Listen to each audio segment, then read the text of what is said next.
আমরা ওনাদের কি বলবো যে আমরা তোমার সাথে তোমার বাহন ইঁদুরের পিঠে চড়ে আকাশে উড়ে এই সমস্ত জায়গায় ঘুরতে এসেছিলাম? ওনারা তো আমাদের উপর কখনোই বিশ্বাসই করবেন না। একটা বিকল্প আছে। তোমরা সবাই ওনাদেরকে গিয়ে এটা বলবে যে তোমরা সবাই একটা স্বপ্নে এই সুন্দর লোকটা দেখেছিলে। তারপর ওনাদের জিজ্ঞেস করবে যে এরকম কোনো লোক আছে কিনা। যদি হ্যাঁ বলেন তাহলে জিজ্ঞেস করবে কারা বানিয়েছেন এবং কারা থাকেন এখানে। এটা তো ওনারা বলতে পারেন, তাই না? হ্যাঁ, এই কথা আমরা বলতে পারবো। ঠিক আছে, আমরা আমাদের মা বাবাকে জিজ্ঞেস করে তোমাকে বলে দেব। খুব ভালো লম্বদর। চলো বন্ধুরা, এবার আমরা খেলি।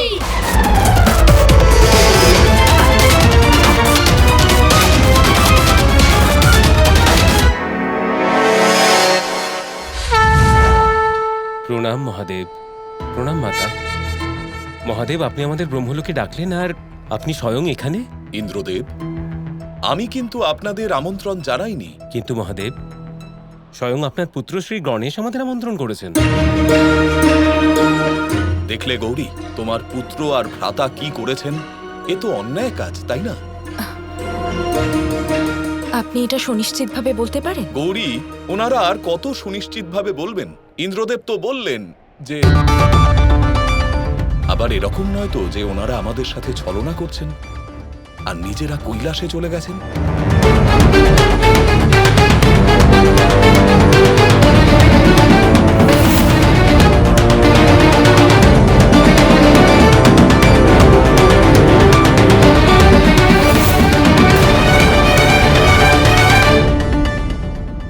আমার সাথে ওনারা দুজন ঠিক করলেন না গৌরী। মহাদেব রুষ্ট হচ্ছেন। নারায়ণ।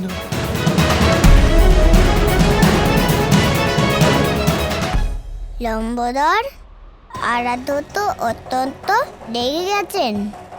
ওনার রাগ শান্ত করার জন্য আমাদের কোনো উপায় বের করতে হবে। ঠিক আছে শ্রীকৃষ্ণ। মা,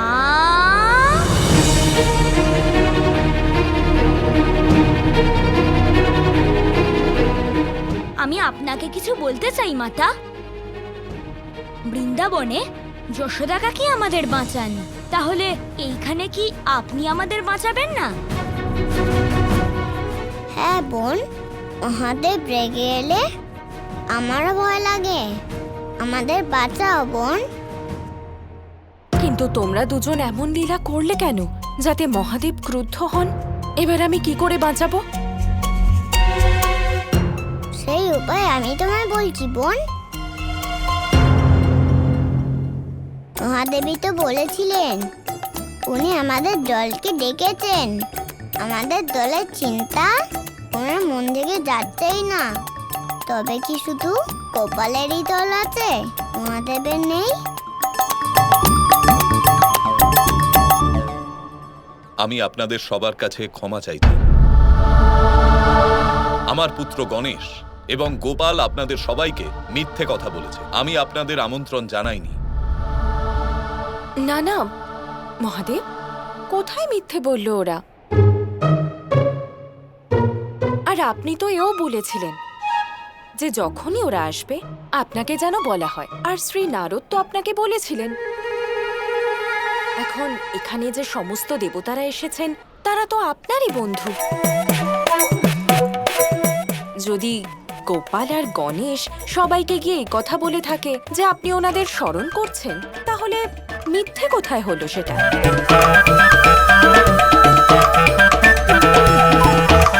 আপনারাই বলুন, আপনারা নিজেদের মহাদেবের বন্ধু মনে করেন না? হ্যাঁ, আমরা অবশ্যই মাতা।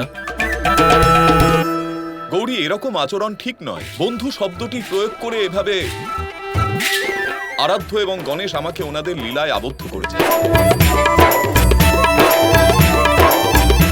ইন্দ্রদেব এবং সমস্ত দেবতাদের আমার বন্ধু করলেন আর উনি ওনার বন্ধুদের নিয়ে কৈলাস ভ্রমণ করলেন। অদ্ভুত পরিকল্পনা করেছেন, কিন্তু আমার সাথে ওনারা দুজন ঠিক করেননি। কেন? আপনি লীলা করেননি ওদের সাথে কখনো মহাদেব?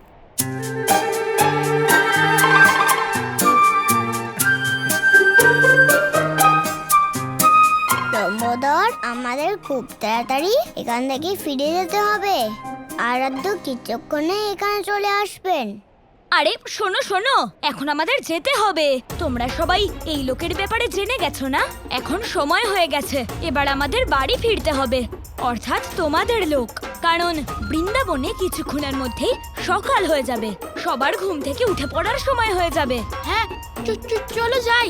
আমাদের মা বাবা আমাদের দেখতে না পেলে তাহলে ওনারা চিন্তা করবেন, তারপর ওনাদের থেকে উত্তর নয় মার খেতে হবে। সত্যি বলতে আজ আমার খুব মজা হয়েছে। শুধু তোমার জন্য জানতে পেরেছি এই ভুবনে কত সুন্দর জায়গা আছে। যদি তোমরা আমাকে ধন্যবাদ জানাতে চাও, তাহলে তোমাদের আমাকে একটা জিনিস দিতে হবে। কি দিতে হবে? বলবো? হ্যাঁ হ্যাঁ বলো। অনেকগুলো মোদক। মোদক?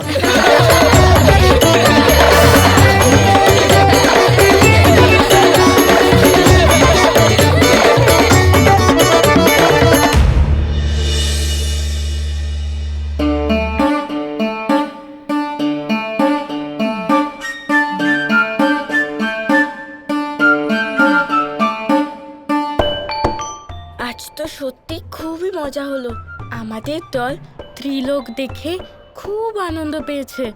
সবকিছুই ভালোভাবে মিটেছে, কেবল একটা বিষয় বাদ দিয়ে। কি? যশোদা মা বলেছিল যে যশোদা মায়ের ইচ্ছে পূরণ হবে, আমাদের ইচ্ছে পূরণ হবে। কিন্তু মহাদেব তো যশোদা মায়েরই ইচ্ছে পূরণ করেননি।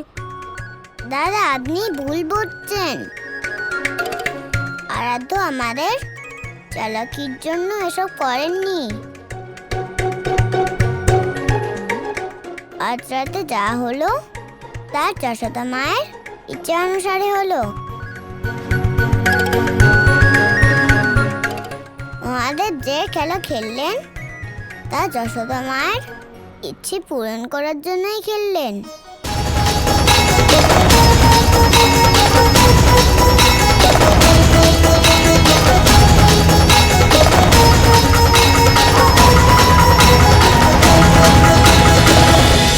মহাদেব, আপনি এভাবে হাসছেন কেন? হাসবো না তো আর কি করব গৌরী? দেখো না, যে লীলা আমি আরাধ্যের বন্ধুদের সাথে করছিলাম সেই লীলাই ওনারা আমার সাথে করলেন। শুধু লীলাই করেননি, উপরন্তু আমাকে পরাজিতও করেছেন। এইরকম তো আমি প্রথমবার দেখলাম যে কেউ পরাজিত হয়েও প্রসন্ন হয়েছেন। আরাধ্যের লীলা যে এরকমই গৌরী। আজ গণেশ, আরাধ্য এবং তাদের বন্ধুরা সত্যি সত্যি মহাদেব এবং তার বন্ধুদের পরাজিত করেছেন। শুধু পরাজিতই করেননি, নিজেদের লীলায় আবদ্ধ করে আমাকে কৈলাস ছেড়ে যেতে বাধ্য করেছেন। মহাদেবকে কি কেউ বোকা বানাতে পারে নাকি? যদিও আমি আপনার আর আপনার আরাধ্যের লীলা সম্পর্কে জানি না, কিন্তু আমি এইটুকু জানি যে যেমনটা দেখছি তেমনটা নয়। আচ্ছা মহাদেব, আপনি আপনার আরাধ্যকে এই লীলায় বিজয়ী কেন হতে দিলেন? সত্যি বলতে গৌরী, এসব যশোদা মায়ের ইচ্ছে পূরণ করার জন্যই সম্ভব হয়েছে। যদি কোনোদিন আমি ঈশ্বরের দেখা পাই, তাহলে আমি ওনার কাছ থেকে আমার গোপালের মনে যা ইচ্ছে তা যেন পূর্ণ হয়, আমি ঈশ্বরের কাছে এই বরই চাইব। যখন যশোদা মায়ের মতো কোনো মা এত শুদ্ধতা, এত পবিত্রতার সাথে তার সন্তানের জন্য প্রার্থনা করে, তখন ঈশ্বরকেও সেই প্রার্থনা পূরণ করতে হয়।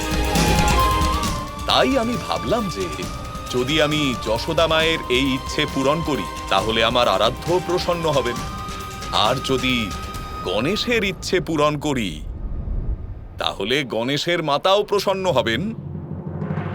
ঠিক বলেছেন আরাধ্য।